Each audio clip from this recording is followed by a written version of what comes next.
Hey there, welcome to Please Don't Coach Me, the show that likes to pull the curtain back on the coaching industry.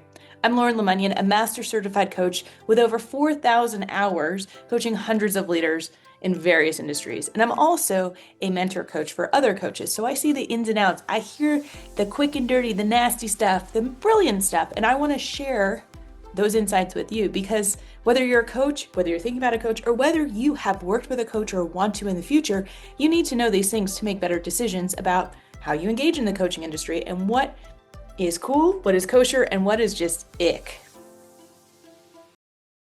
So today, we're going to talk about something that really just like grates on my nerves. This is going to be a little bit of a event session, shall we? It's the NPR coaching voice. Now, if you've ever seen the SNL skit, that the Sweaty Balls one with Alec Baldwin, where they have their very soft and soothing voice of, yes, these are a seasonal treat. That is like the stereotype of what coaches sound like. And there is a whole crop of coaches that sound like this, no joke. I'm like, do you sound like this in real life? So they're like, tell me, how does that make you feel? Hmm. Hmm. I want to laugh, but I also want to be respectful. But this is where I think people get a bad like taste in their mouth for coaching because it comes off as so just fake and condescending almost. They don't feel like real people in real conversations. And the best coaching dynamics and relationships that I've had as a coach and also being coached is when I'm talking to real people, when I can see inflections in their face, when I hear changes in their tone, when they sound like real people.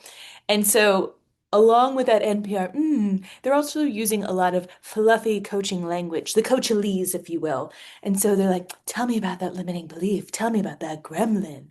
I'm going to use active listening. And they don't actually say this, but they'll use words like the transformation and the embodiment. And I am guilty of this too. Like literally, I have a course called Future Design where that is in the marketing copy, okay? There's just certain words that coaches resonate with.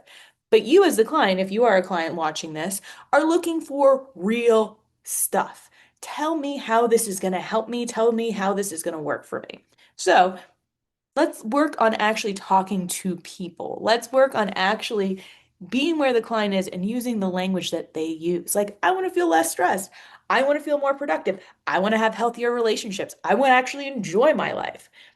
That is very different than what are the limiting beliefs that are holding you back? Because here's the problem. When people get into this like woo-woo, if you will, and I'm down with woo. I'm down with the Wu-Tang forever, woo-woo tang. But when you get so stuck into that, you're saying a lot, but you're saying nothing.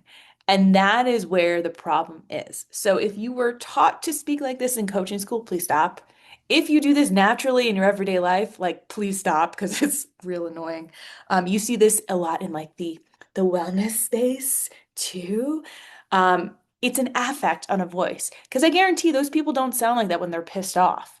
So use your natural voice.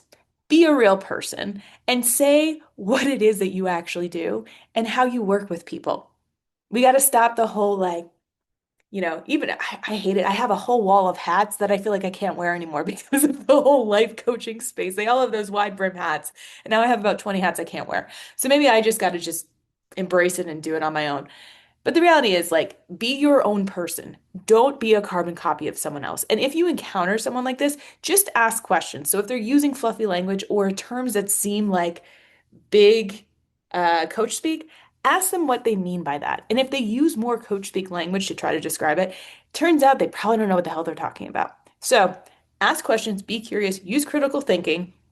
And as a coach, just say what it is. Ask the question, use the language of the client. And please stop with the NPR voice. Hope this was helpful. We'll see you on the next Please Don't Coach Me.